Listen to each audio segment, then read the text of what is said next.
Hey, getting more recent with the Game Informer back issues. Here we have Horizon Forbidden West, issue 342. Let's get it.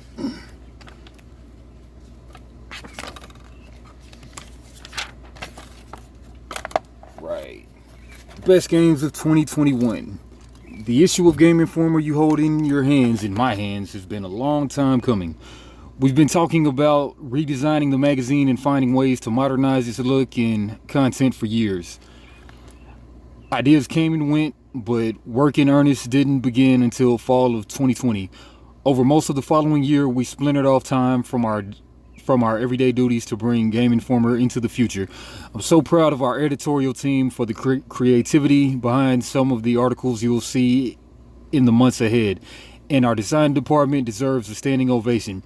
Take a bow, Jeff Akervik, creative designer, Alale Azarshin, senior graphic designer, and Monica Rexash Ortiz, graphic designer, and Jen Vinson, former graphic designer. You've made a work of art. Some hell of a names there. The new direction for Game Informer boils down simply to a celebration of games. We'll still be bringing you huge world exclusive cover stories and detailed reports on the games we feel you should be playing or have on your radar. Sometimes something new you'll see is the added element of staff insights. Little call out boxes that bring you thoughts or recommendations from someone on staff. When I started working at Game Informer, one of my favorite sections was the editor blurbs, a dense page of text detailing what each writer was into each month. These new callouts bring back the idea and spread it throughout the book. As you turn through the pages, you'll see other new ideas, but most of what we've cooked up will be coming in future issues. As the majority of this issue celebrates the best titles of the year, we played as many games as we could and assembled a fantastic roundup. And in addition to awarding the top 10 games of the year as determined by Game Informer's editors, we also highlight the best games in each genre, along with titles individuals the editors feel deserve the spotlight. Our Games of the Year coverage should prove to be a great roadmap to playing most of 2021's notable releases. And we couldn't think of a better way to ring in the new year than with a comprehensive study of robotic dinosaurs. Features editor Kimberly Wallace loved 2017's Horizon Zero Dawn and penned a massive 12-page article for the sequel, Forbidden West, along with exclusive details and insight from the development team. She breaks down exactly what you can expect from Alloy's combat prowess in this enormous new adventure. From all of us at Game Informer, we hope you have a great holiday and into your year. Here's to 2022 being everything we hope it is for family, friends, and games. All right, 2021 year in review. We'll see it when we see it.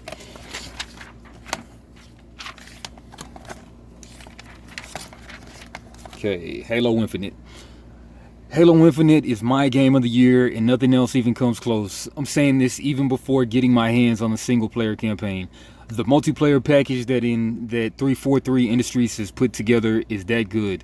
I'm so impressed with the fluidity of play, weapon balancing, and fair approach to the unlocks. Yes, we have to pay for the battle pass, but that more than makes up for getting the entire multiplayer package for free. The battle pass also doesn't expire, meaning we don't have to crunch levels or purchase them to get the unlocks we want before the timer expires. I don't think I'll be playing another game anytime soon. I'm hooked and I love it. Rockstar Games. As someone who grew up with PS2 and PS3 as my first two systems, Rockstar Games was the developer that was innovating and pumping out unbelievable experiences. Now we rarely hear from that studio. Has Rockstar become the house of just GTA and Red Dead Redemption? Do we just get one new game from them a generation? Now, if we lived in a perfect world, we would see Rockstar Games pumping out releases again and taking chances on offbeat projects like the Warriors and Bullies. We would also want to see the studio continue to innovate with Grand Theft Auto and Red Dead Redemption efforts that take years to develop. We want the best of both worlds, but right now it appears Rockstar is locked into making huge and long-living open-world experiences. Man, I mean, what's that game I liked? L.A. Noire, that was my jam. Alright, Valve is back. Valve seems to be pulling up steam after a lull. It created Index Steam Deck and is even adding content to Counter-Strike Go. How much of a revival do you think this will be? On a scale of a new handheld competitor to Half-Life 3 may actually come out. Who knows? Alright, skipping on. Alright, NFTs. I recently saw EA say NFTs will be a big part of gaming in the years to come. Should I investigate NFTs, cryptocurrency, and the blockchain to learn what the future of games holds? And then they say NFTs are taking the world by storm, and in their wake, bringing plenty of questions and controversies. Like you, we are waiting to see if NFTs will become a part of our everyday console and PC gaming. There are already many NFT games out there, and some are exploding in popularity. A lot of publishers we cover here in Game Informer are dipping their toes into NFTs, too, including Bandai Namco, Ubisoft, Square Enix, and Capcom. Valve is taking a different stance with the Steam platform and won't allow games that use blockchain technology, cryptocurrencies, or NFTs. There's certainly an audience for NFTs, and it's growing at a rapid pace, but it's something we'll like. But is it something we'll like seeing in our games? Time will tell. We'll likely start seeing more developers experiment with them in the next year or two. A year defined by indies. I wasn't drawn in by most of the big releases this year. Battlefield 2042 or Call of Duty Vanguard didn't interest me at all. And I'm not a roguelike fan, so I stayed away from Returnal and Deathloop. Some of the other notable releases were remakes or old series coming back. Those didn't interest me either. All of that said, I think I played more new games this year than I ever have. The indie scene was fantastic. My favorite shooter was Splitgate. The best adventure was Sable. I also thoroughly enjoyed Everhood, Genesis Noir, Eastward, She Dreams Elsewhere, and the list goes on and on. This ended up being one of my favorite years in gaming due to all these unique experiences. They say each year we see indies come out of nowhere and turn heads, and others we've been highly anticipating finally hit the market. You're right, 2021 is loaded with exceptional indie titles, and we celebrated several in our best of the year list, which you can read at the beginning of page 46. Move that around a little bit.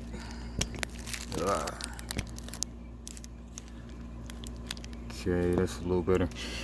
Alright, 9 and higher. I've never written into a magazine before, but I doubt you'll run this letter. But I wanted to thank you for turning me on to a game called Brutal Legend back in 2007. I've been a loyal subscriber ever since and have played as many games as I can that your critics give a 9 or higher to. Congratulations on 30 years of making the most informative and useful magazine on the planet. Okay. 2021, the year in review. Big industry changes, scandal, and the return of one of gaming's best. As 2021 winds down, we're taking the chance to look back at all the biggest head turners of the year. It might not be every headline, but from massive games and world-shaking controversies to COVID-19's continued effect on the industry and more, these are some of the biggest stories of 2021. Delays and shortages. What better issue of Game Informer than this one to boldly declare this year was a good year for video games? From AAA standouts such as Halo Infinite, Resident Evil Village, and Forza Horizon 5 to indie dealings like Inscription, Before Your Eyes and Sable, 2021 had it all. This year's excellent releases couldn't have come at a better time, as 2021 was also the second year the globe was ravaged by the ongoing C-19 crisis, forcing many people to remain at home more than they usually would.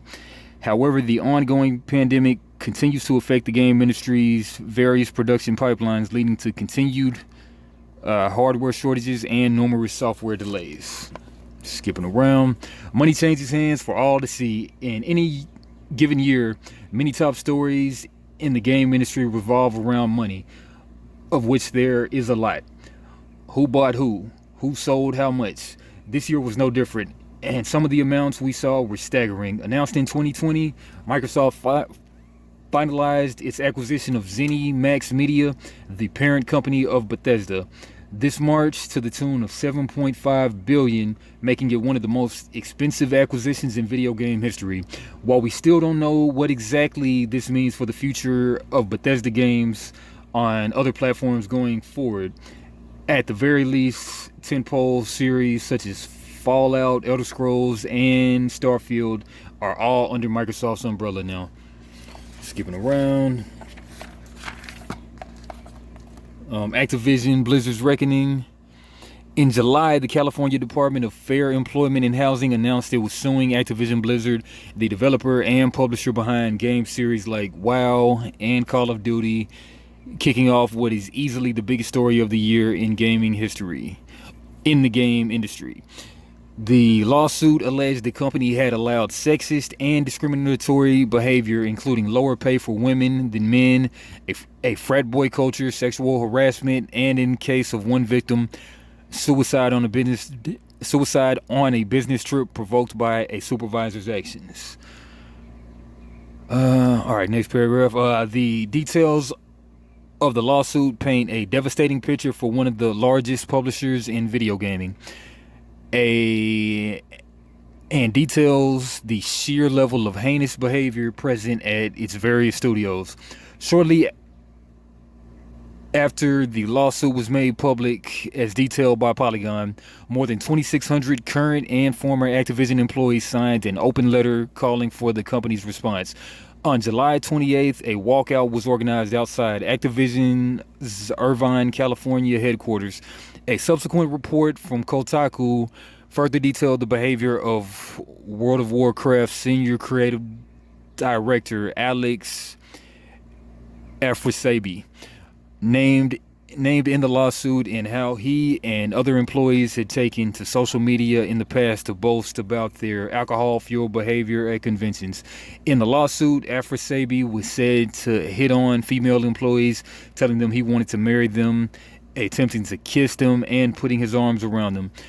This was in plain view of other male employees, including supervisors who had to intervene and pull him off female employees. Bobby Kotick, skipping around. Okay, the revelations at Activision Blizzard are the latest of many examples of sexual misconduct in the gaming industry in recent years, as some companies like Ubisoft and Riot Games have also confronted similar issues. The Activision story is still ongoing, and how it all shakes out will remain to be seen. For full details, we encourage you to go to GameInformer.com. Okay, Return of the King, Halo Infinite, where 2022 takes the industry. We'll have to wait and see. If we had to make some guesses, though, it's likely COVID will very much still be a factor. We'll almost certainly be still learning about Activision, and the industry is likely to continue its reckoning against misconduct. Microsoft and Tencent will ostensibly spend much more money, and as more new gen consoles get into the hands of players, we'll continue to see the rise of a new generation of gaming hardware and software, and at least in the future term, we'll still be playing Halo. That much we can likely bet on. Excelsior. R.I.P. Stan the man. The Marvel Comics characters we want to see star in their own games. Imagine exploring Wakanda as Black Panther, learning learning of its culture and embracing its innovative technologies and defending it from invaders like Thanos' Legion. We see Black Panther as an open world experience similar in design to the Assassin's Creed series. Okay, now Insomniac Games already reused Spider-Man's New York City map for a Miles Morales game, so why not do it again for Daredevil? Sound-based detective work, Billy Club, city swinging, and showdowns with Kingpin and Bullseye are in order. Fans of the MCU learned how powerful Scarlet Witch was when she fabricated a city. We could see her controlling like a Jedi, throwing enemies around with the wave of a hand, yet having the mobility of a god, being able to fly across the world. Given where destructibility is in games today, we need a character who can level cities in no time flat, and we think She-Hulk is more than capable of serving up fun, disastrous scenarios. Seeing that actor Simu Liu is a huge video game player, we'd have a feeling he'd love reprising his role of a martial arts master in Shang-Chi video game. Open world, combo driven combat, high environment interactions, it sounds too good to be true. The top ongoing games of 2021. Final Fantasy XIV from its 2013 rebirth in Realm Reborn.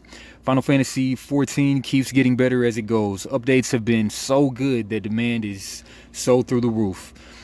Square Enix's inability to accommodate the rapidly growing player base has led to long server queues and the game somehow selling out digitally. What? This year's big expansion, Endwalker, offers a conclusion to the Final Fantasy XIV's long-running story between the forces of light and darkness, and is once again backed by gorgeous visuals, excellent character development, and some of the best team-based combat out there. Final Fantasy XIV was called one of the worst MMO experiences ever when it launched, but after being redesigned and updated in big ways, it now is the MMO to beat.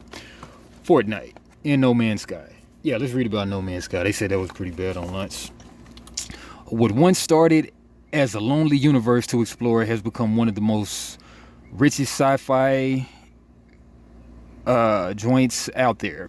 Since it launched, developer Hello Games has added cooperative play, base building, NPC settlements, mechs, new alien species, and story-based quest galore. No Man's Sky is also one of the most rewarding VR experiences available, offering the entire experience from a more intimate perspective.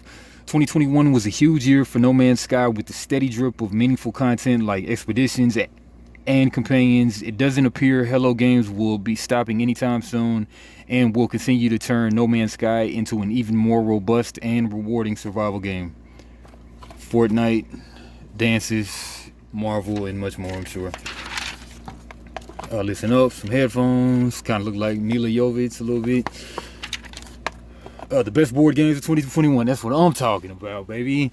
Whether getting together with old friends or settling down for a weekly family game night, great tabletop games bring people together and create lasting memories. Here are 10 of the very best games of 2021, from co-op party experiences to challenging asymmetrical strategy competitions and everything in between. Yeah. Seven Wonders Architects. That is a gateway game. The original Seven Wonders is phenomenal. Well, why, yes it is. And Duel is even better. But its manifold strategies can intimidate newcomers. Architects simplifies and streamlines without losing the core fun. Players work to build a wonder of the ancient world using a straightforward card selection as the central mechanic. Attractive cardboard pieces represent the landmarks as it takes shape, and add the playful art and cleverly designed components, and Architects claims the spot is one of the best new gateway games in years. Okay, Ankh. Still haven't played Ankh.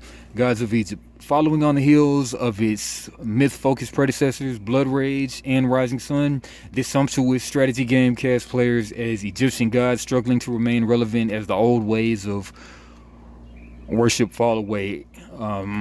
With asymmetric powers, non-random combat, and a tense tight map of area control, led to fierce confrontation. The fantastical artwork and immaculate miniature sculpts captured the mind in a way few other games can. Yellow Blood Rage, I gotta say, it's better than Rising Sun myself, but different strokes. Descent: Legends of the Dark. Don't be fooled by the name. The massive new entry in the Descent franchise is a standalone dungeon crawl experience separate from the earlier games, featuring 3D tile setups and a digital app that doubles in function, running the game and telling the story. This is an impressive cooperative fantasy adventure filled with combat and upgrades, perfect for groups looking for a months-long gaming night go-to. Machikoro 2, haven't played that one either. Small but important changes update this popular family-friendly city building game. Players compete to build a city of bakeries, stadiums, and guardians, establishing landmarks and setting each urban center apart. Brisk play times and easy to learn rules make it an easy pick up and play experience, but one with significant luck factoring in. Pre-game strategy and greater replayability than the original make this the definitive version and an easy choice for a light night of gaming. Merchants of the Dark Road. I hear good things about this one. One of the most innovative releases in recent months. Elf Creek Games' new game is a fantasy adventure in which intrepid merchant caravans must brave the night, deliver goods, and recruit heroes between isolated cities. Players need to balance prestige and money acquisition to win the game, and success demands you always think 3 steps ahead. Richly imagined and lavishly illustrated, this is a great fit if you're looking for a novel new twist on tabletop strategy, a wash in fantasy styling. Oath. Had a chance to play Oath one time, but not really. Oath: Chronicles of Empire and Exile. Letter Games is known for asymmetric game design where each player can leverage different abilities to win. Oath charts the course of sprawling empire, and each player takes on a role in this complex mix, from the ruling chancellor to exiled revolutionaries looking to topple the regime. In a fascinating twist, the results of one game establish the startup conditions for the next time it's played, sometimes even introducing new cards and situations. Yep. So I hear Oath is like a game you're gonna either love or hate. One of them type of things. Sleeping Gods. Red Raven always kills it. Published by Red Raven Games, this stunning campaign game follows the crew of a 1929 steamship as it navigates mysterious waters and lands, vanquishing monsters, tracking down hidden totems, and trying to find a way home. A spiral-bound Atlas book is the board, opening up new vistas with each session, while an accompanying storybook fills out a rich narrative. Even after playing through a full campaign over many sessions, subsequent campaigns could play out entirely differently with a dozen possible endings. Wow. So Clover. Haven't even heard of this one. Sometimes the simplest concepts are the most rewarding. So Clover is a breezy, cooperative play game with word association. Players arrange a selection of cards with random words onto a 4-space grid, and then write down clue keywords that link specific words seen on the cards. And other players work together to try to arrange the grid in the correct orientation. Simple but surprisingly nuanced, this is one of the easy staples you can bring to the table whenever and please everyone. Crazy how I haven't even heard of that one. Unsettled. Sci-fi fans should take note of this incredible new game of exploration and survival, in which all players work together to confront the dangers of deep space, discover new worlds, chart mysterious anomalies, and advance science. Unsettled features a core game system connected to planet boxes that plug into that framework, each offering a standalone and unique experience. Deep, thematic, and complex, this is a cooperative adventure for experienced players looking for an engrossing and surprising play. World of Warcraft: Wrath of the Lich King. I think this is just included because it's got a video game IP. But anyway, the Pandemic games have a winning blueprint that has stood the test of time. In this new cooperative twist on the formula, the board gaming juggernaut franchise aligns with its first licensed partner, transporting players to North End and into the roles of Azeroth's heroes as they stand against the Lich King. A fun questing system demands teamwork, and each hero brings awesome, unique powers to the table, leading to a climactic battle atop Ice Crown Citadel to end Arthas's reign. 2021. I'm trying to think what it came out in 2021. Wingspan was 2020. Lost Ruins of Arnak isn't on here. I think that was 2021. That was like the biggest thing of 2021, I think. Yeah, they're slipping, I think. Alright, anyway. Under Pressure, Alloy rises, and they missed out on Doom too. Doom was great. Alloy rises to bigger challenges across a new frontier in Horizon Forbidden West. Fantastic art. Much like Alloy charging forth atop an equine-esque strider to achieve victory, Guerrilla Games won over gamers and critics alike, with Horizon Zero Dawn launching its reputation to the stratosphere. And it all happened because Guerrilla Games chased its passions, exploring an idea that genuinely excited the team. That concept introduced players to a post-apocalyptic Earth where massive animal-like machines have become a part of the ecosystem, and humans live in industrial tribes unaware of the sophisticated civilization that preceded them. And it looks a lot like Zelda. Horizon Zero Dawn became one of the biggest success stories of 2017. Formerly known for the shooter franchise Killzone, Guerrilla Games took a risk by creating a new IP and tackling a new genre, something not common in the game industry for major developers, but it paid off big. And now Guerrilla wants to deliver a sequel that lives up to the high bar by its predecessor. Yeah, so like in another issue, I think they talk about how this dropped the same month that Elden Ring dropped. And Elden Ring just took basically all of its thunder. So like that's the second time this franchise has gotten screwed.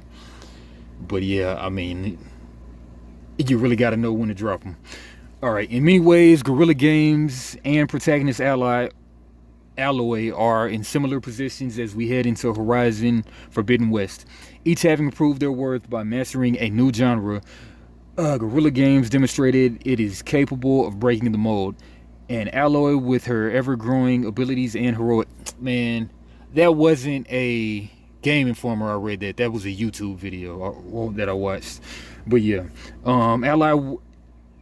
Alloy, with her ever-growing abilities and heroics, showed that this outcast had long been underestimated. Both over-delivered in their capabilities. Alloy didn't just help fight off a deadly wave of mechanical beasts. She became the world's savior and unlocked secrets long kept hidden. And Horizon Zero Dawn became one of the best games of 2017, eventually selling over 10 million copies and earning awards from the Writers Guild of America, DICE, and South by Southwest Gaming, to name a few.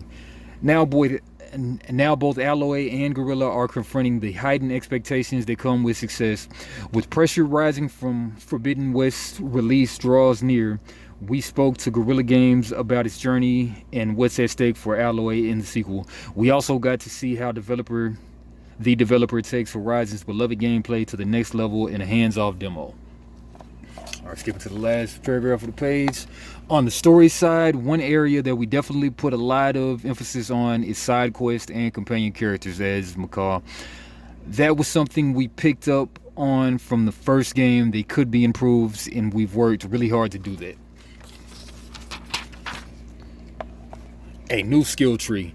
The skill tree has been completely revamped in Forbidden West, now featuring 6 different playstyles: warrior, melee, trapper, placing / disarming traps, hunter, ranged weapons, survivor, health / resource, infiltrator, stealth, and machine master hacking. They each specialize in specific areas, but you can mix and match and play whatever you like in this game. It doesn't really matter, says game director Majis Dejong. Heading to new places, meeting new faces. Our first demo takes place early in the game in an area called the Daunt, a canyon at the eastern edge of Sundom. Carja territory. This new settlement acts as an onboarding area to get players up to speed with the game's new mechanics. It is the last stop before the dangerous frontier of the Forbidden West. McCaw explains Alloy's goal is to reach the border and attend an embassy near the fortress of Barren Light with a hostile tribe from the west. Hopefully to attain rite of passage through their lands. As usual for Alloy, things are more complicated than she'd like. Last paragraph. Look at those crazy robot animals.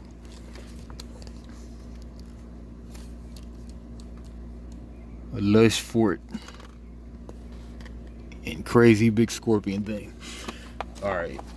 Our journey to Scrape had some familiar sights for those with a keen eye. According to the Johns, the area is based on Zion National Park, a southwest Utah nature preserve known for its steep red cliffs.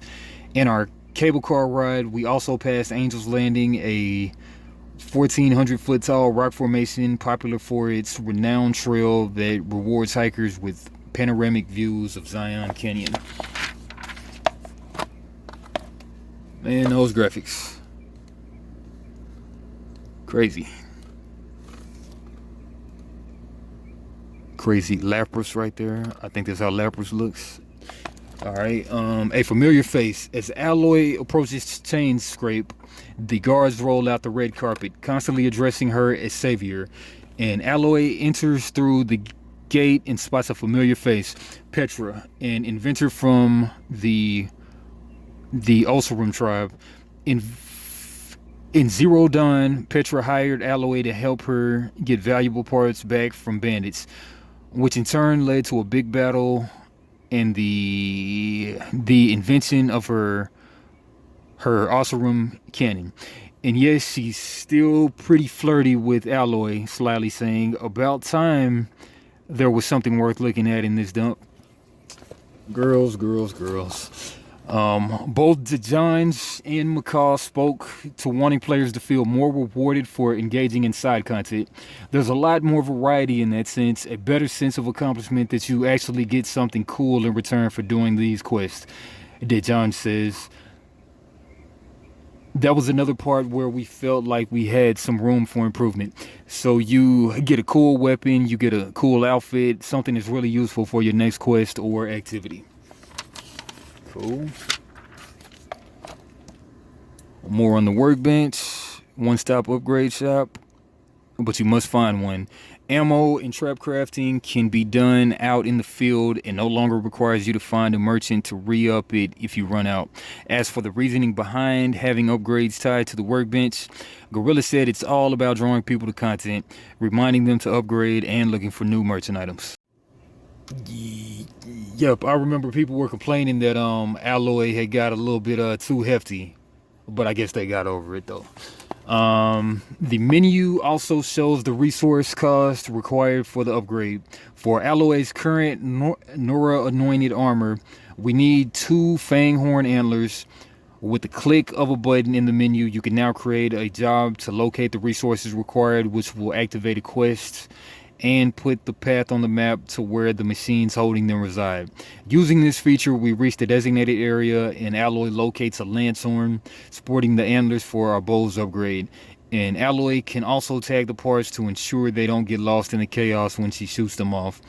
And with some expert snipes to the antlers, we now have the parts to fully upgrade our bow, concluding our first demo. Nice. Man, look at that crazy monkey.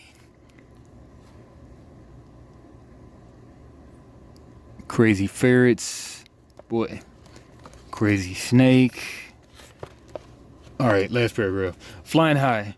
Horizon Forbidden West looks to have all the components that made the first game special, with quality of life improvements and new features to take the series to new heights.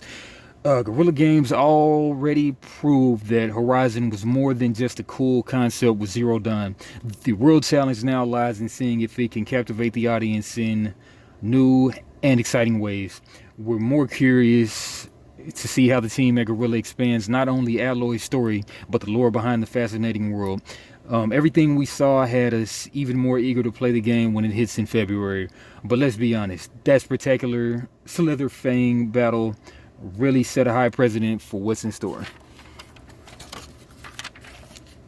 Back from the dead, 7 years after the first entry in the zombie slaying parkour-centric series, Dying Light 2 Stay Human finally shows signs of life.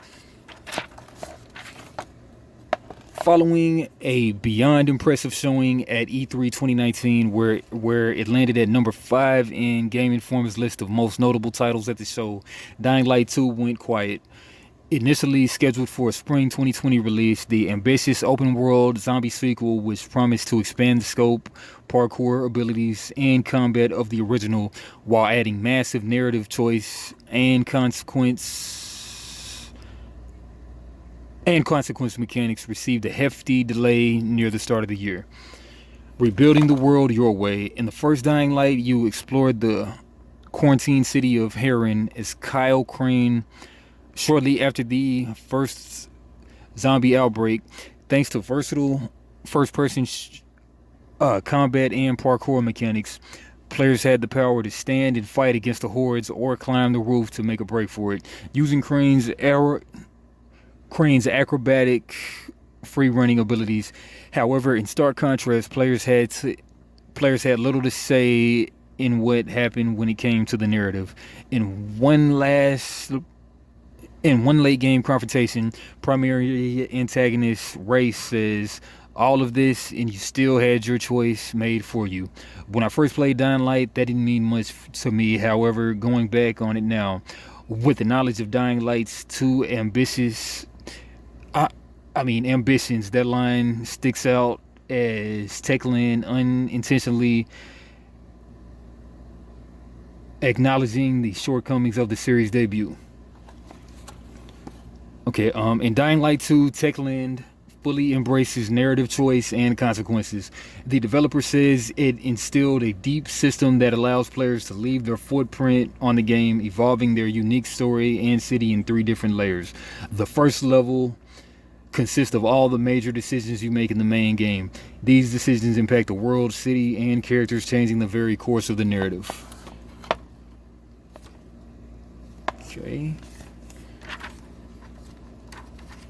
Lawin.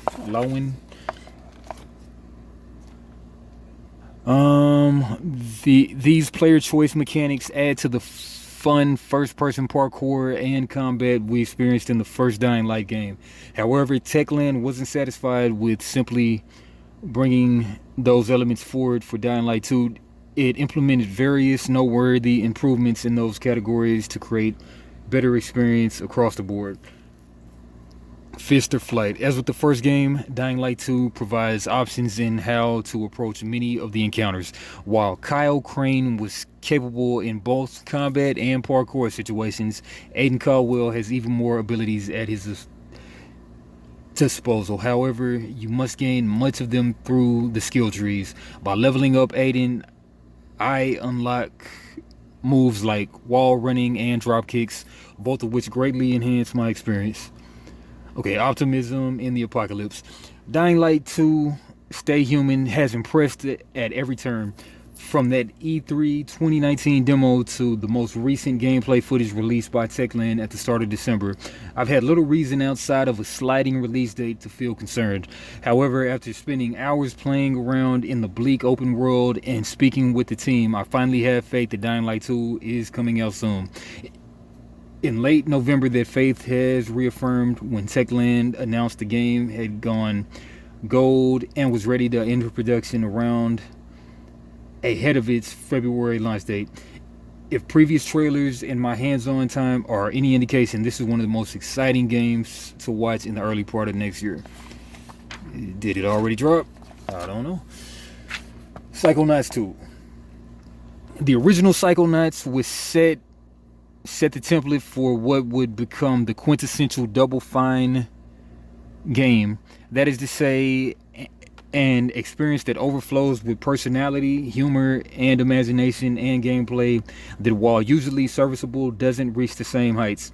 This trend finally ended with Psychonauts 2. Fans waited years for this sequel, and against all odds, it not only lives up to the expectations, but shatters the perception of Double Fine is capable of. These game company names always throw me off, man. They just sound like other things instead of a company name. But anyway, like of software or whatever that thing is with Elden Ring. But anyway, Psychonauts 2's gameplay serves as a marked improvement over the original. Exceptional level design across an array of widely imaginative worlds showcases the more finely tuned platforming and exploring bizarre mental destinations such as the casino/hospital mashup or a puppet-driven twist on Iron Chef was always an exciting prospect. We're glad that actually playing them proves just as entertaining. There's no meat circus to be found. Raz's psychic abilities such as telekinesis and pyrokinesis are fun as ever. New powers like conjuring a goofy wafer-thin doppelganger are welcome additions. And let's read it laughing.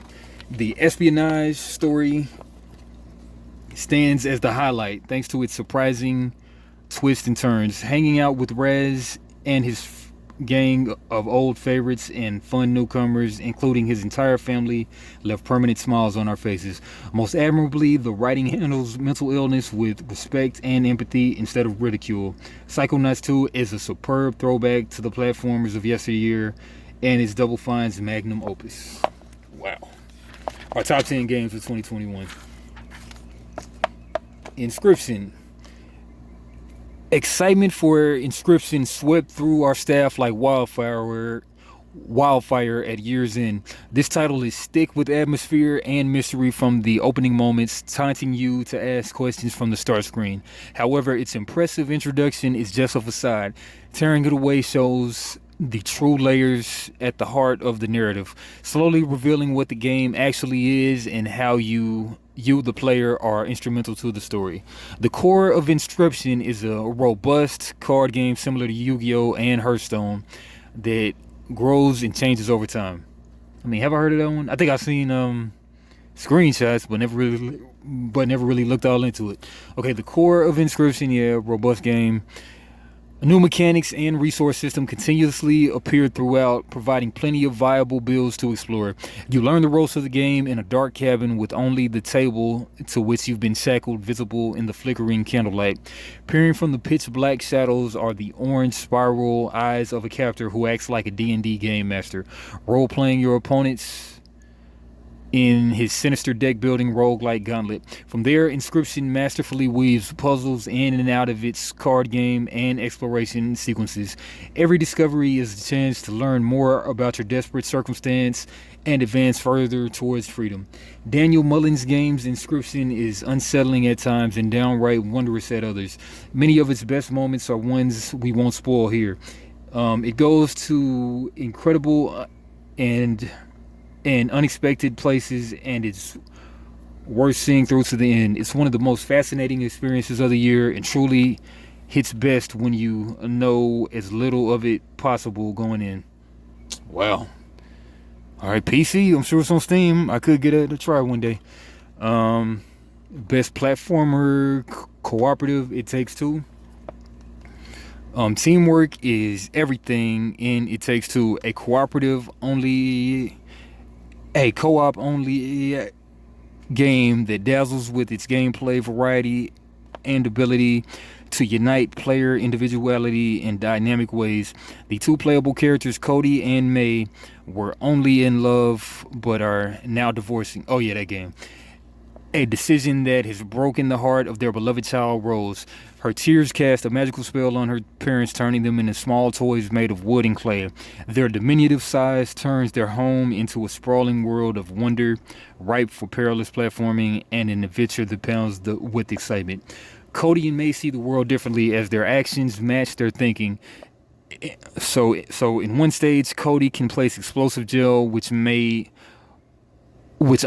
May's rifle can detonate.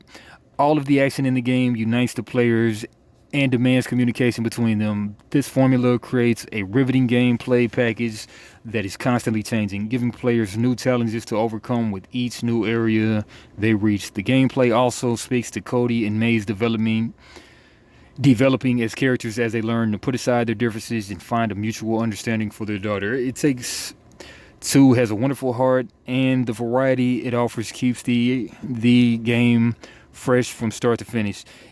It's one of the most rewarding cooperative experiences to date and can be an absolute delight for families, friends, and lovers.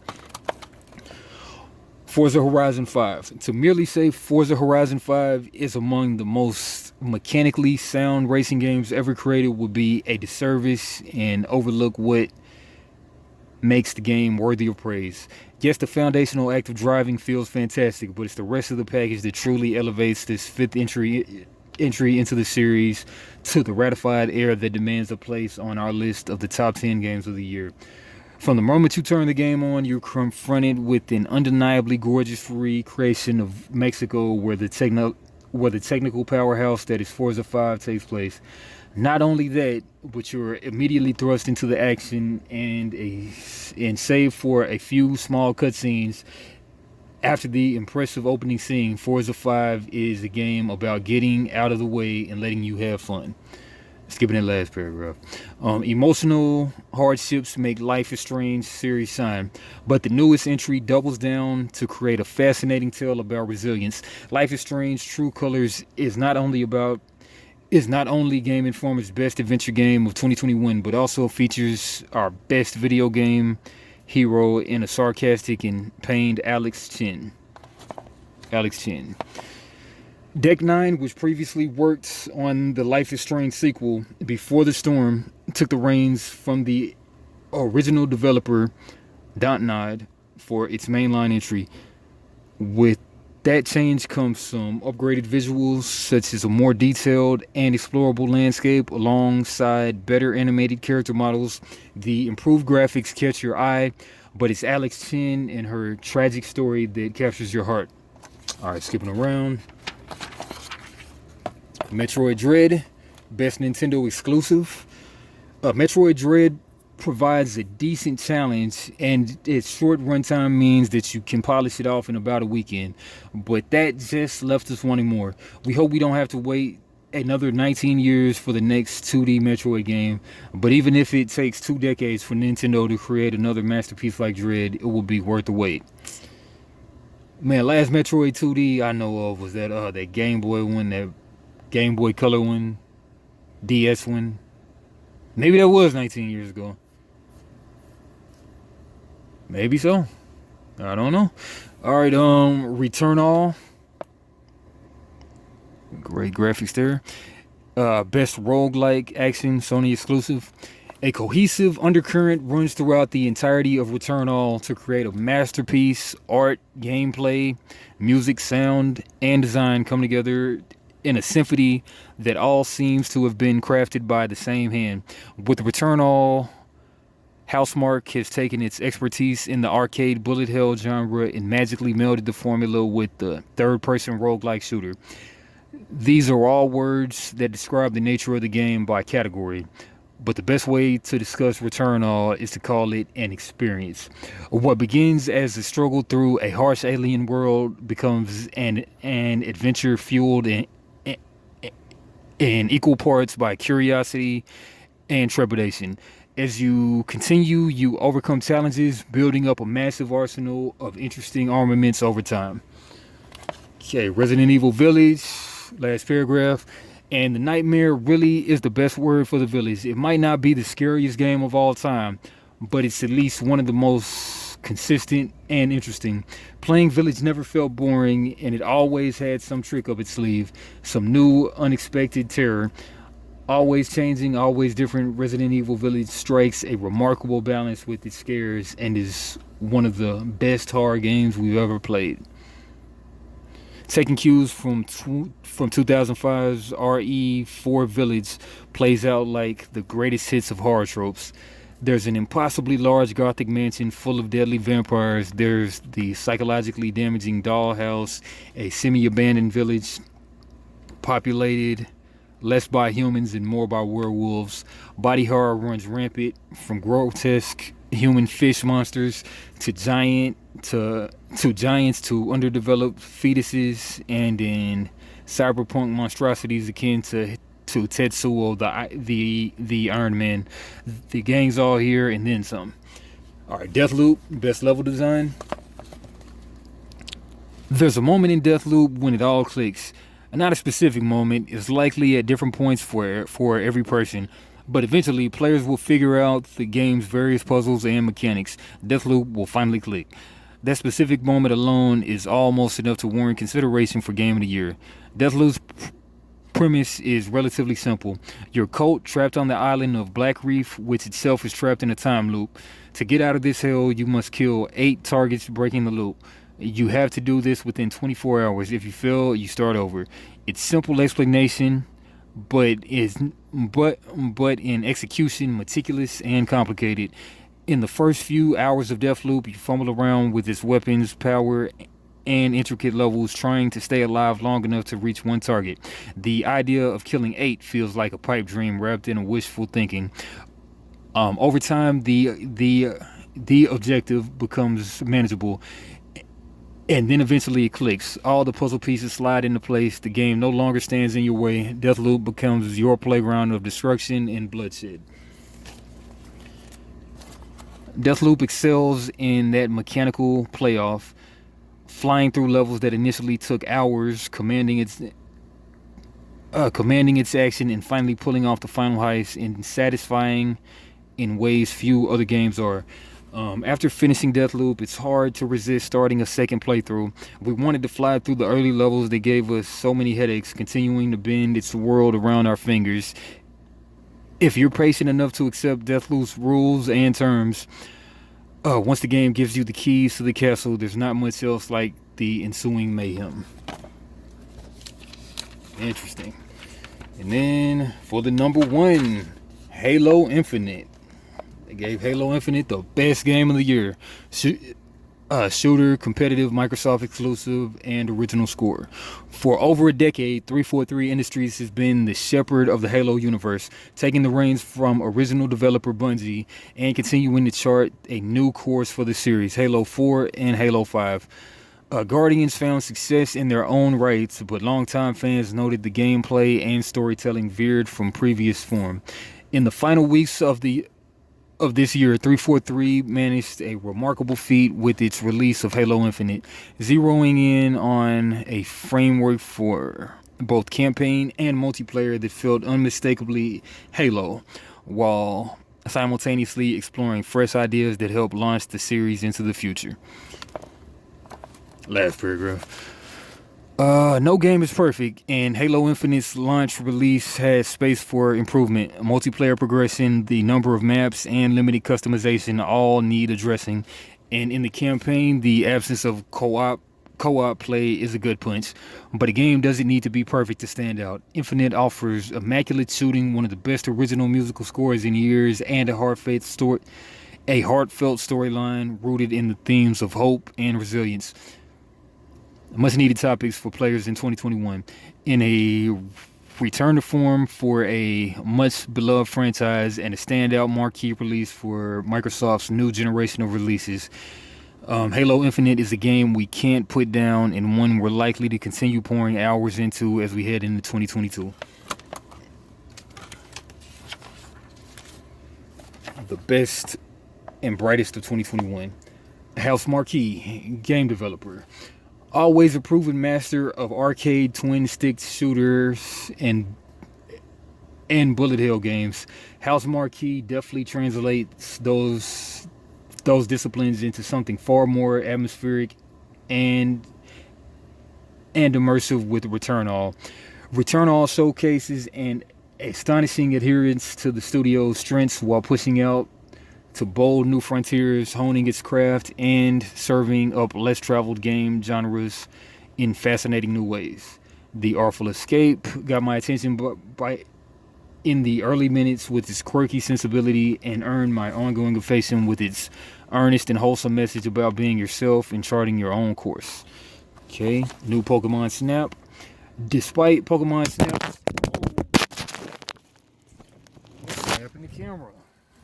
All right. All right. All good. We still going. Still rolling. All right. Pokemon Snap. Despite Pokemon Snap's popularity, it looked like the N64 title would never get a follow-up until more than 20 years later. New Pokemon Snap surprise reveal. The game boasts all the charm of the original and rekindles my childlike enthusiasm for gaming like no other title this year.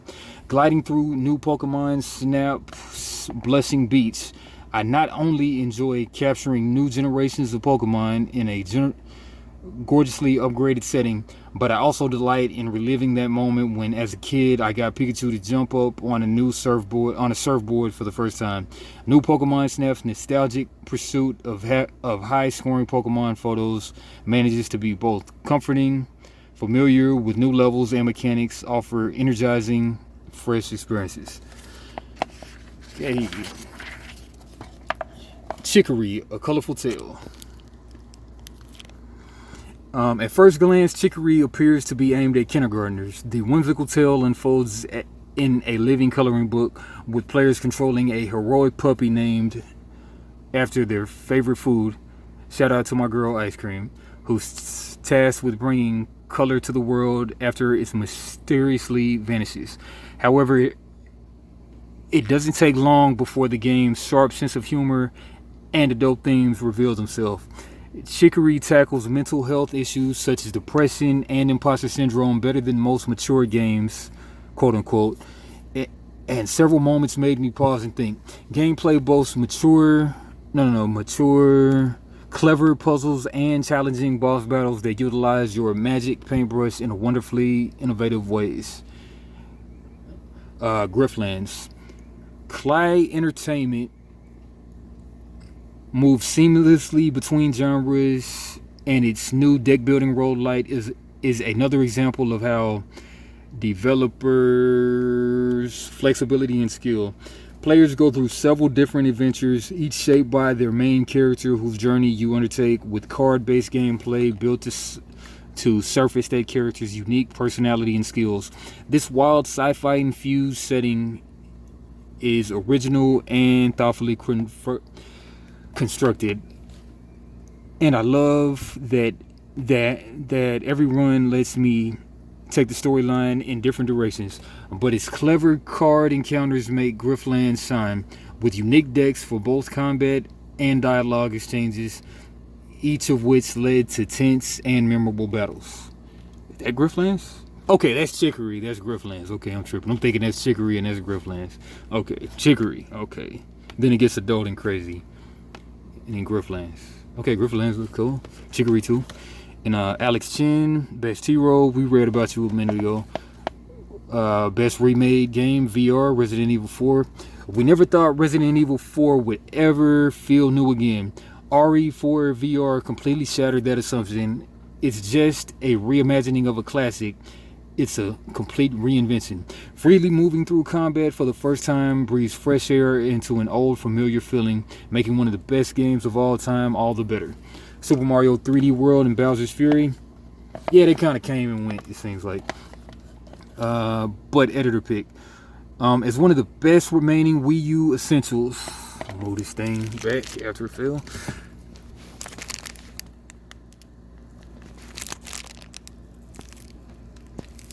Something like it. As one of the last remaining Wii U essentials to make the leap to the Switch, Super Mario 3D World was long overdue for a modern port. Thankfully, Nintendo finally remedied that by bringing the 2013 hit to Switch with new features like online co-op and increased character speed. However, the big draw of this package is Bowser's Fury, a new open-world game full of excellent obstacle courses.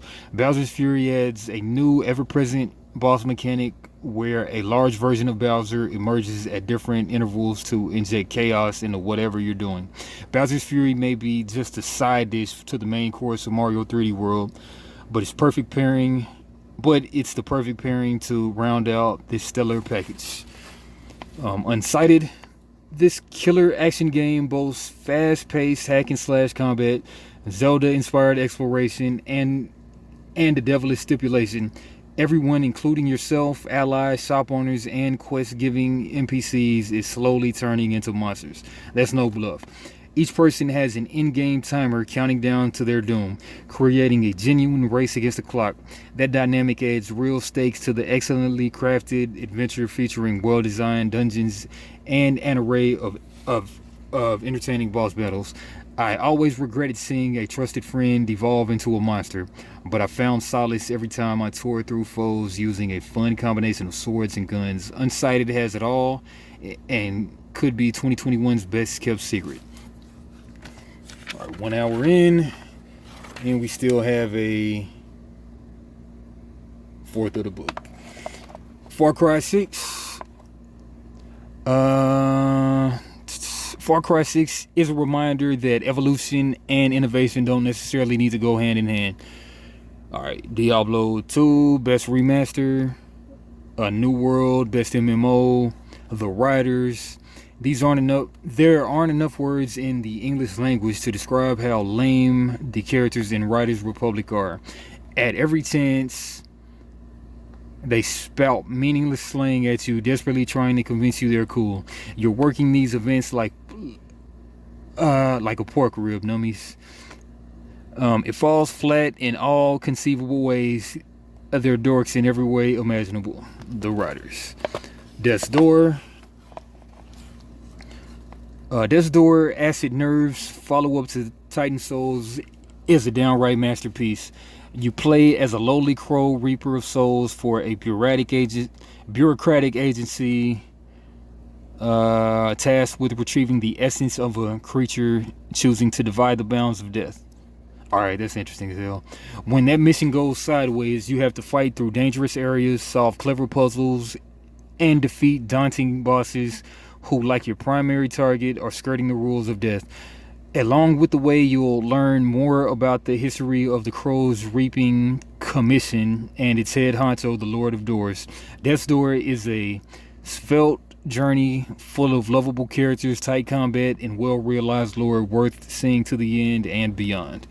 Near Replicant's bleak wasteland may be empty, but its characters are full of heart. A version upgrade of the 2010 game, Replicant's enhanced graphics, flashy combat, and remastered score occasionally catapult the JRPG to the same heights of its acclaimed sequel, The Automata. Ratchet and Clank Rift Apart.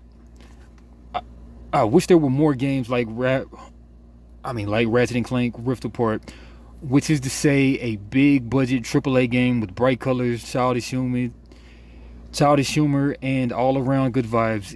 It never asked all that much from me and never really pushed my skills as a player, which was perfectly fine. At all times, Rift Apart rewarded my basic interest with beautiful visuals, over-the-top set pieces, and weapons as goofy as they were dumb. Lady Best Villain, Lady Dimitrescu, whatever. It's amazing what memes can do.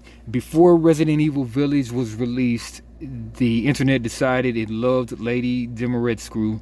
When the game finally came out, she didn't disappoint. Lady D is menacing in every sense of the word, impossibly large, cruel, vindictive, and vicious. She stalks you for hours, never once giving you a moment to breathe. Crazy.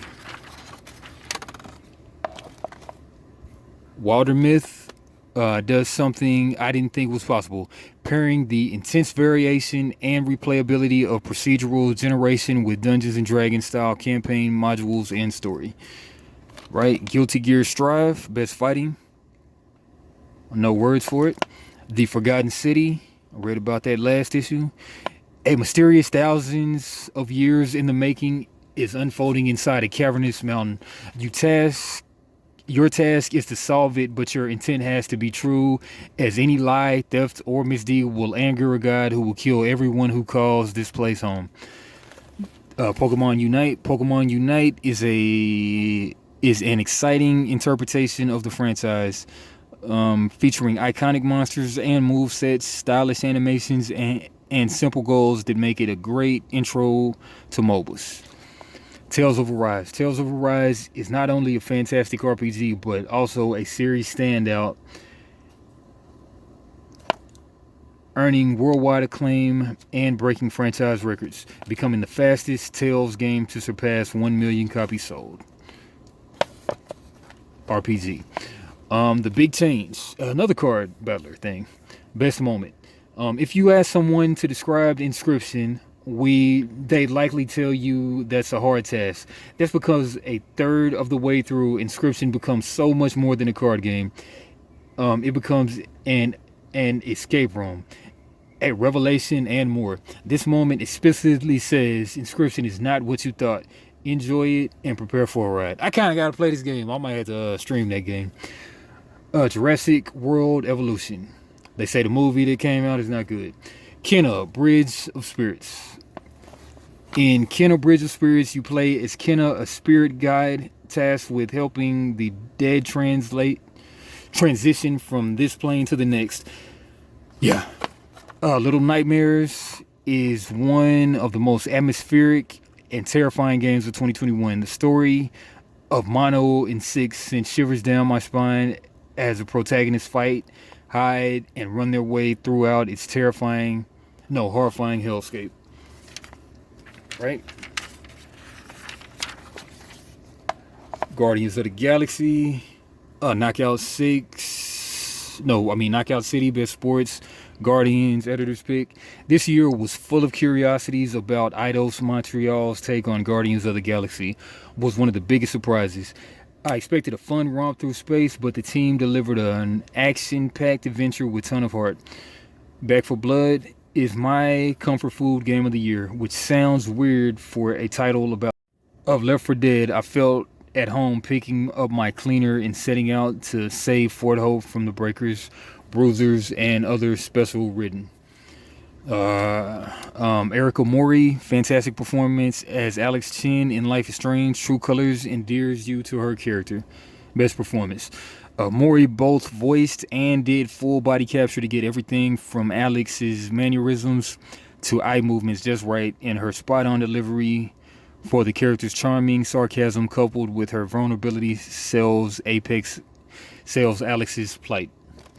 Hitman 3, Best Mission Design, is a masterful exercise in mission design, exhibiting some of the series' most elaborate environments. Right. Ghost of Tsushima, Iki Island. No words for that. Sable. Crazy art direction, best art direction. Solar Ash. Heart Machine.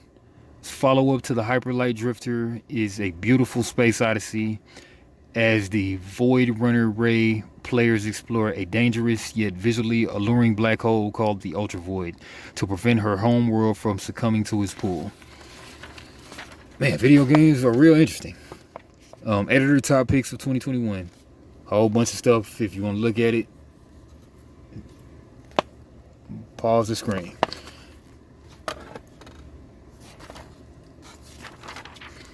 Alright, Elden Ring. Previews, which is already out. We knew little about From Software's upcoming action RPG at the beginning of the year, but now we know a lot after an extensive foray into the slice of the game. While it was difficult to get a sense of just how deep the lore goes in this small area, expectations remain high for the author George R.R. Martin's A Song of Ice and Fire contributions to the title. For many hours, I scoured the land for every secret, boss, and new playable option. While this was just a tiny piece of the game, it contained scores of bizarre creatures to fight, loads of weapons to try, and hidden mysteries around every corner. Last paragraph. Spending hour upon hour in a walled garden in a open world game isn't the best the game can be. And it was frustrating to be unable to go beyond the confines of the demo I played. That said, the experience just inside this space was enough to make me a believer in whatever was coming next.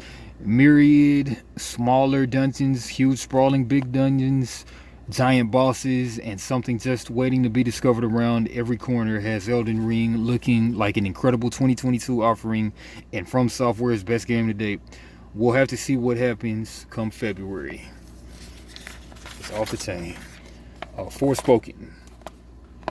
Though unveiled during the PS5 2020 reveal event, Forspoken has been sparse on details. The Game Awards provided a new look at the game, but still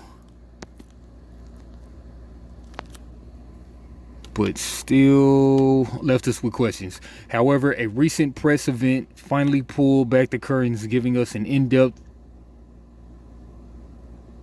I think thorough hands-off look at the gameplay. Still, the team is only painting the story in broad strokes. Last paragraph. Back in Athia, dangerous landscape, this time a wind-swept desert, Frey encounters one of the game's biggest hazards, a breakstorm. It sweeps over the protagonist and throws incredibly powerful enemies in her path, enemies that defeat her this time. With her demise, the demo ends, leaving me ready to explore Forspoken's powerful sorcery, dirt-disturbing parkour, swift traversal, and intense-looking combat when it releases in May 24. Just came out. Parkour. Alright, Assassin's Creed Valhalla. The new expansion details arrive on the heels of a surprise new content piece you can play right now. The new crossover stories is a fascinating experience in which new missions have appeared. In both Valhalla and Assassin's Creed Odyssey, the linked stories offer fresh revelations about the broader Assassin's Creed fiction when played in tandem. We see Ivor and prior hero Cassandra meet up in person. Thanks to the events we won't spoil from the conclusion of Odyssey. That new content is free in both games right now and hopefully serves to hold fans over until our journey to Svartalfheim in early March. Multiverses. With new content for Smash Bros. Ultimate sunsetting, following the recent release of Kingdom Hearts Sora, competitors in the platform fighter genre are coming on strong to dethrone Nintendo's popular brawler. Nintendo's All-Star Brawl was a decent shot across the bow, propped up by a roster from the network's decades-long cartoon lineage. With Multiverses, Warner Brothers is taking aim at Smash's reign, not just with its iconic roster from Cartoon Network, but leveraging other massive universes under its umbrella. DC Comics, Looney Tunes, and HBO franchises like Game of Thrones are all in play. Multiverses is a modern platform fighter where it feels like any big name can and will show up. Word to Space Jam 2. Bringing together fighters from Adventure Time, Tom and Jerry, Scooby-Doo, and DC superheroes makes a diverse cast visually and mechanically, and it's wild to see them on the select screen together. Bugs Bunny will fight the likes of Steven Universe, and Wonder Woman and Harley Quinn can battle against Garrett and Jake the Dog, which is an exciting prospect. Warner Brothers is also bringing in some big-name voice talent to reprise their iconic roles. Kevin Conroy returns to play Batman, Matthew Lillard voices Shaggy, and Maisie Williams steps into the role of Arya Stark once again. Steven Universe, Superman, some dude, Tom and Jerry. Last paragraph. Warner Brothers and Player First are creating an undoubtedly compelling product with a potentially stacked roster filled to the brim with fan favorites and deep cuts alike. I can't wait to learn more about the progression systems, team abilities, and unexpected newcomers to surface in Multiverses. Warner Brothers has a staggering selection to choose from, prompting rampant speculation on possible fighters across the internet. However, we'll have to wait to see whether any of these fan favorite characters go toe-to-toe when Multiverses releases sometime in 2022. Yeah, Michael Jordan, that'll be crazy. And a LeBron. And a Kobe. Little Devil Inside, a charming monster hunt. While exploring mobs of white multi-tongue creatures, sentient machines, and other nasty critters may ambush Billy.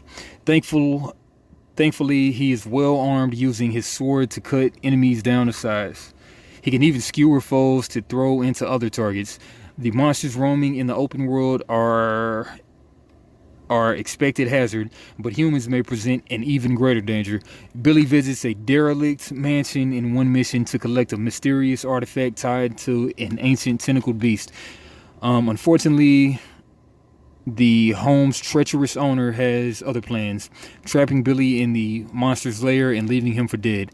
How will he escape? We'll have to wait until 2022 to find out when the little devil inside launches for PlayStation's consoles, Xbox One, and Switch. Man, video games are seeming crazy nowadays. Star Ocean, The Divine Force. The Star Ocean series hasn't been able to rekindle the magic of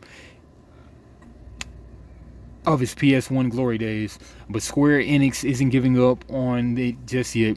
After 2016's disappointing Star Ocean integrity and faithlessness, the series is pressing on with a new entry.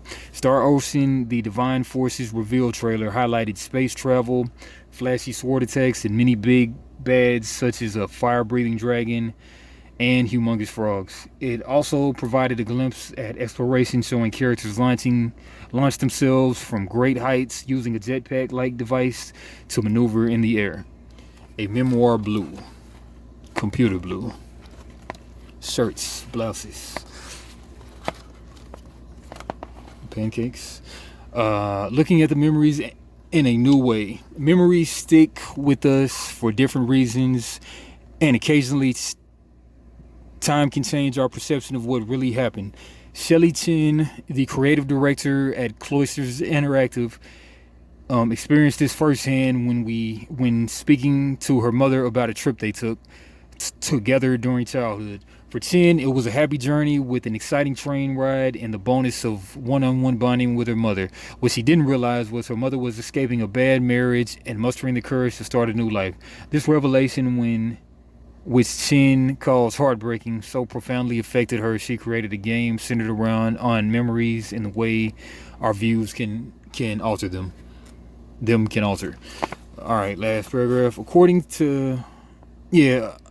Second to last. According to Chin, the team wanted to make interfacing with in-game objects very intuitive to keep you immersed in the story. During our demo, interacting with the world, including picking up a cell phone to send a text, stamping a train ticket, and tearing down ads. At one point, a train car becomes submerged underwater, and the protagonists follow footsteps in schools of fish to the next destination. A Memoir Blue looks like a unique emotional experience worth watching out for. Annapurna Interactive already has a great track record publishing story-driven and experimental games. Here's hoping a Memoir Blue adds to that repertoire. Haunted Chocolatier. Years after the release of his debut Stardew Valley, developer Eric Barone has announced his next project, Haunted Chocolatier. The game is in early development, but all the visual charm of Barone's first title. However, instead of a farm, players tend to a ghost-filled chocolate shop with more combat and slightly gloomier tone this time around.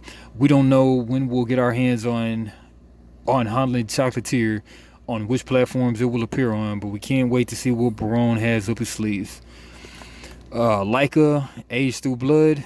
Laika is a Western-inspired Motorvania that lets players explore a post-apocalyptic desert full of anthropomorphic animals. Questionable pun aside, combing Metroid's exploration-based action/platforming with the motorcycle is a brilliant idea. Alright, Song of Nunu. That Nunu for you. A League of Legends story. Tequila Works' latest is Song of Nunu, a League of Legends story, and as the name implies, it's set in the world of Riot Games' popular MOBA. You play as Nuna, a child looking for their mom with the help of a Woolump, a puzzle-solving Yeti, promising an emotional story. Song of Nunu hits PlayStation, Xbox, Switch, and PC sometime in 2022. The King of Fighters 15. King of Fighter fans only have a couple of months left before they can throw down for the 15th time.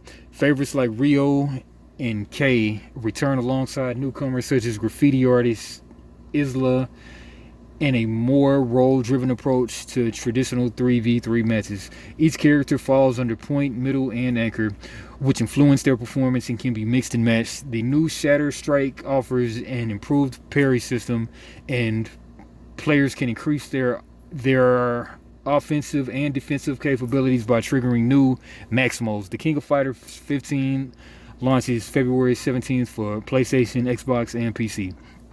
Blazing Strike. 2D fighting games may be alive and well through the genre's most iconic names, but that isn't stopping talented indie developers from paying homage to the classic entries of yesteryear. Blazing Strike from Rare Breed makes games brings smooth animations, tight controls, and approachable yet deep fight mechanics.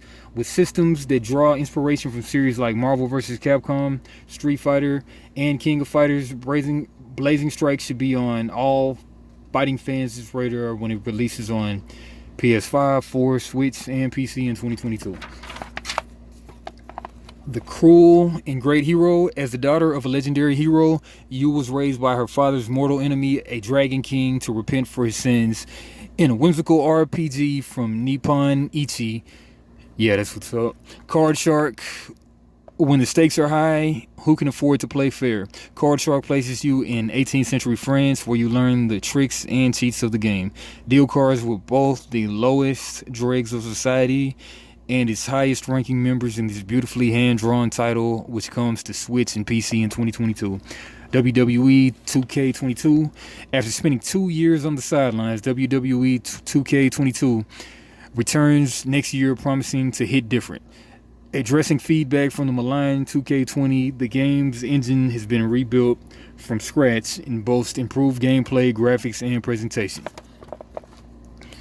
Lens Island. Lens Island is a game that lets you forge your own path with activities ranging from growing crops to dungeon diving. Okay. We are OFK. Sitting somewhere between a choose-your-own response adventure game and an interactive music video. Word to the Criss Cross game.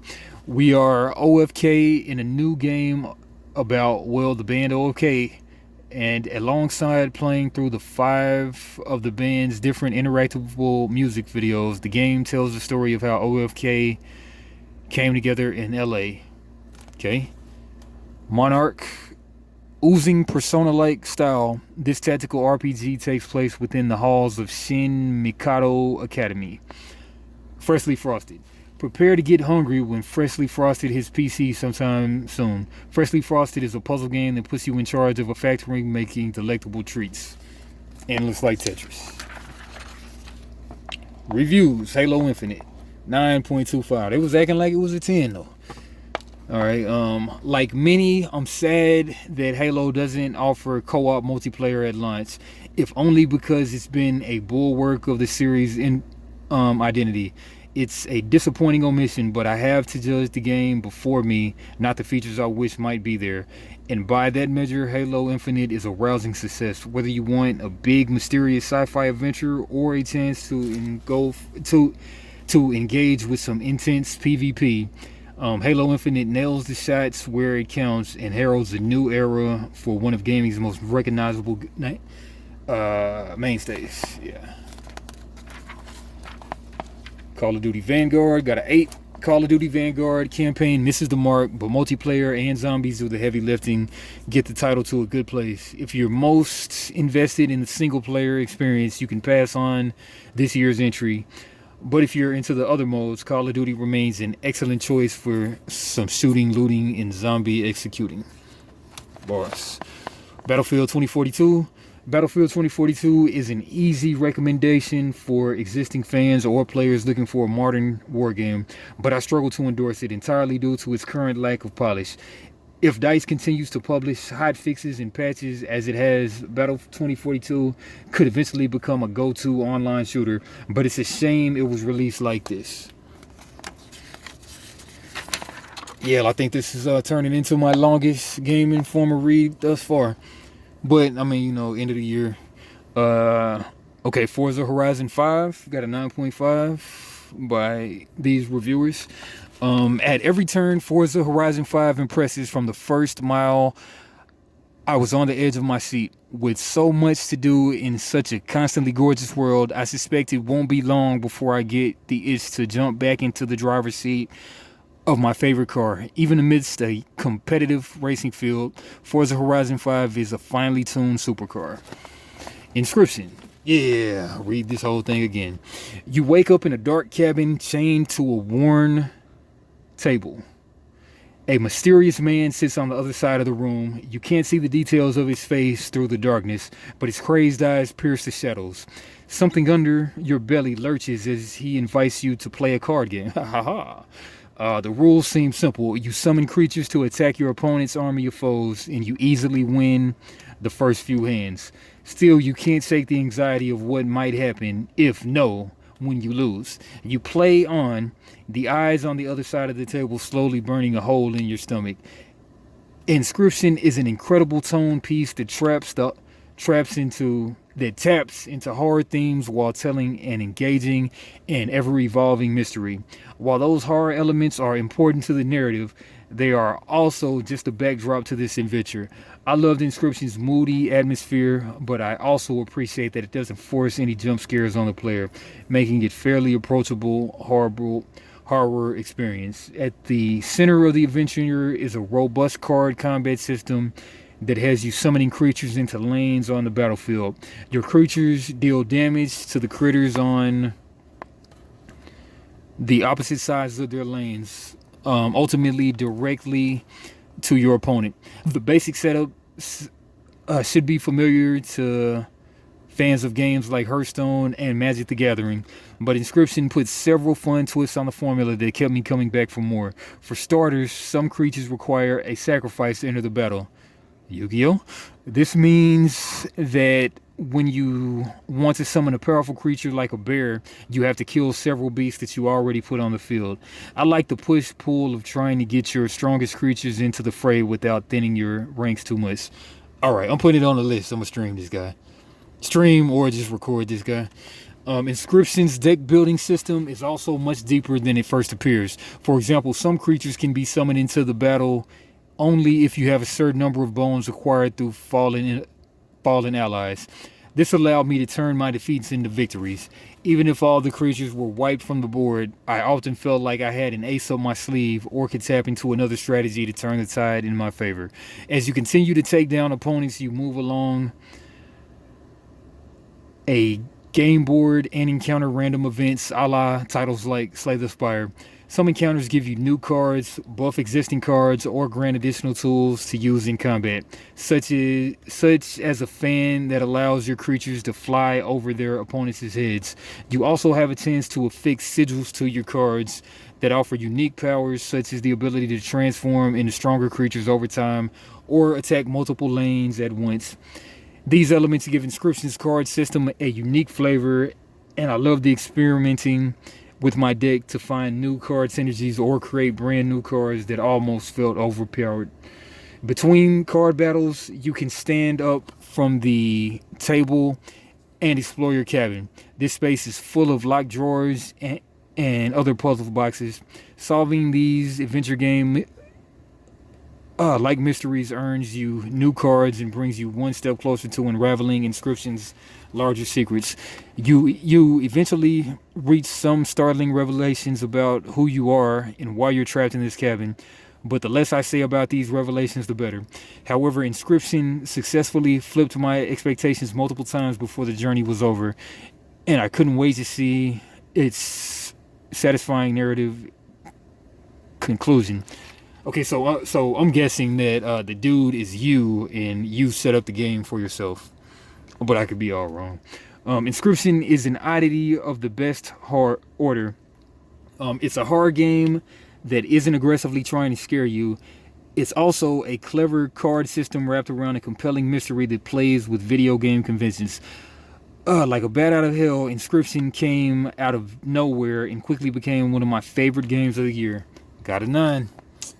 Got to play that one. Right. Shin Megami Tensei 5. Voluntarily putting your energy into something that requires extra fortitude, commitment, and patience may not seem that appetizing at first, but no game has made me feel the rush of victory and satisfaction of testing my skill quite like Shin Megami Tensei 5. 8.25. Bright Memory Infinite got a 7. Feels like an interactive, cheesy sci-fi action movie. For better or worse, it boasts incredible and wonderfully improbable action sequences propelled by a story that barely qualifies as narrative. Moncage. Moncage is an intelligent puzzle game, and its perspective-based riddles stretch my imagination as each scene flowed beautifully into the next. 7.5. Jurassic World Evolution 2 makes many giant steps forward as it does back, but enough going for it to deliver a fun and rewarding theme park experience. 8. Riders Republic offers an experience that, while fun and exhilarating, gets under my skin in ways no other game has. It does one or two things that I think are great, but that doesn't outweigh the things I can't stand. I guess the annoying comments of the characters. 8.5 on Brilliant Diamond and Shining Pearl. I've really enjoyed my time re-exploring Sinnoh. Despite my qualms with the lack of critical path difficulty, the titles are a welcome throwback to a simpler time. Veteran trainers will find plenty here to scratch a nostalgic itch, and new trainers who missed out the first time around have a solid adventure to embark on. Solar Ash, 8.75. Solar Ash had me racing across its cloud-covered playgrounds early on, searching for the next fun platforming segment. By the end, I was running to see the conclusion of its gripping narrative. Solar Ash oozes as much substance as it does style, making for a wholly entertaining space romp. 8.75. The resurrection and reinvention of Telltale Games. The Secret of Monkey Island became rare, so too did Jamie Otellini's time with the adventure genre. And like many, he moved on to other increasingly popular types of games. But then Telltale Games was formed roughly a decade after the golden age of adventure games, built from the ashes of LucasArts by a number of former employees, piquing Otellini's interest immediately. Okay, the purchase.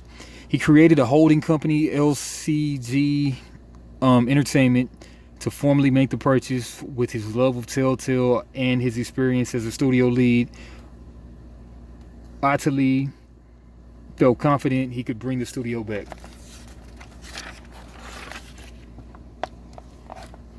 Right, Otellini says players can expect Telltale Games to be essentially done with the first episode